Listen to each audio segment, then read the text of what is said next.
तो ये हमने लिखा है 2 इंटू 2 इंटू 23 और 2 इंटू 3 इंटू 5 इंटू 17। तो सबसे पहले हम क्या करेंगे, यहाँ से HCF निकाल लेंगे।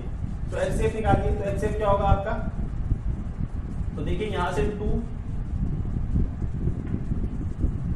ये 2 की पावर 2 हो गया, इसको मैं ऐसे भी लिख सकता हूँ 2 की पावर 2 इंटू 23, और ये तो ऐसे कैसे लिखा जाएगा। ओके, तो यहाँ पर जो कॉमन वैल्यू आ रही है उसको सबसे छोटी वैल्यू लीजिए, जैसे 2 आ रहा है तो आपने 2 ले लिया। ओके, दूसरी कौन सी वैल्यू आ रही है, देखिए कॉमन, तो दूसरी तो कोई वैल्यू है ही नहीं, तो हाईएस्ट कॉमन फैक्टर कितना हो गया आपका 2। अब हम यहाँ से एलसीएम निकालेंगे, तो एलसीएम कितना होगा, तो एलसीएम में हम क्या करते हैं, जो कॉमन वैल्यू आती है, जैसे यहाँ पर 2 का स्क्वायर है और यहाँ पर 2 की पावर 1 है, तो हम हाईएस्ट वाला लेंगे। साथ में हम जो वैल्यूज कॉमन नहीं भी आ रही है उसको भी लेंगे।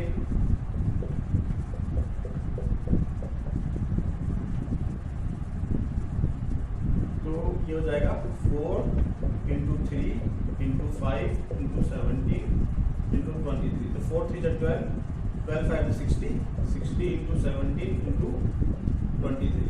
इसका हम एलसीएम निकाल लेते हैं।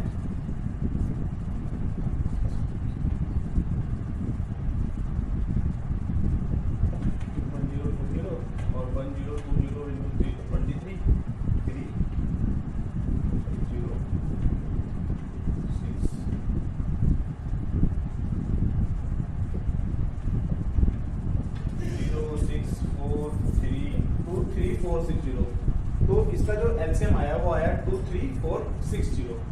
ओके, तो अब हम इस वाले फॉर्मूले को यूज करेंगे। देखिए आप, हम ये चेक करेंगे कि ये वैल्यू ये इसके इक्वल होनी चाहिए। तो एलसीएम कितना आया मेरा 2 और एचसीएफ कितना आया मेरा 23460। ये मेरा किसके इक्वल होना चाहिए, प्रोडक्ट ऑफ टू नंबर्स, यानी 92 इंटू 510। तो चलिए इसको देख लेते हैं, 0 2 9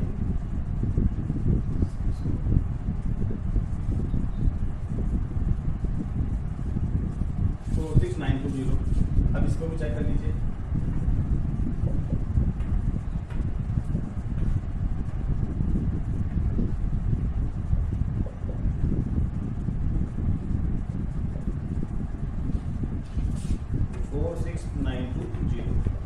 तो देखिए ये आंसर बिल्कुल सही आ रहा है आपका।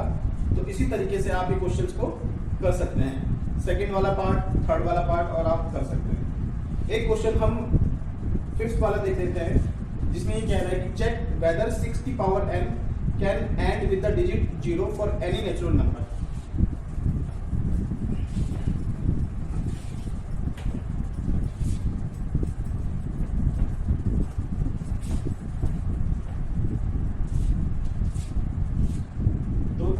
पावर n ये बोल रहा है can and with the digit 0 for any natural number.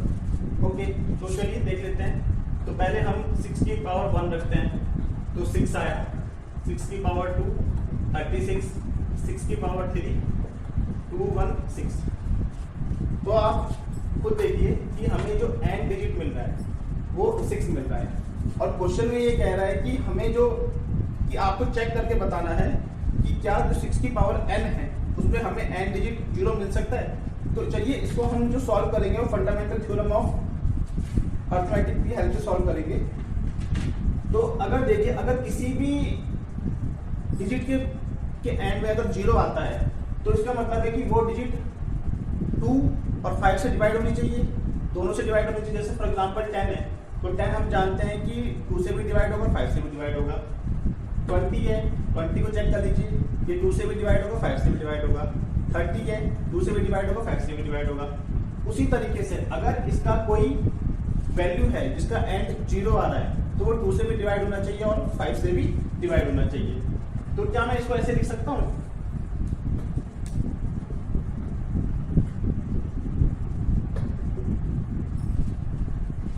तो आप यहाँ पर देख सकते हैं कि जब मैंने इसके फैक्टर्स करे तो तो मुझे जो खाली ओनली प्राइम फैक्टर मिला वो 2 मिला, मुझे 5 यहाँ पर प्राइम फैक्टर नहीं मिला। तो इसका मतलब ये है कि इसका कोई भी जो नंबर होगा, जो n की कोई भी वैल्यू होगी, उसके लिए इसका n डिजिट 0 नहीं होगा। ठीक है, तो ये आप यहाँ पर चेक करके, यहाँ हमने चेक कर लिया और आप इसको लिख सकते हैं। तो फ्रेंड्स, इसी तरीके से हम इसका जो 7th क्वेश्चन है वो भी हम कर सकते हैं, वो भी बड़ा आसान है। तो आज हमने फंडामेंटल थ्योरम ऑफ अर्थमेटिक को सॉल्व करा है, उसकी एप्लीकेशंस जानी है। इन केस अगर आपको किसी भी क्वेश्चन में कोई प्रॉब्लम होती है तो आप मुझे कमेंट सेक्शन में लिख सकते हैं और मैं कोशिश करूंगा कि जो अगला लेक्चर हो उसमें आपको उस प्रॉब्लम को सॉल्व करके बता सकूं। नेक्स्ट लेक्चर में हम जो 1.3 एक्सरसाइज है जिसमें डेसिमल के बारे में बताया गया है उसको स्टडी करेंगे। तो आज के लिए इतना ही। Thank you friends.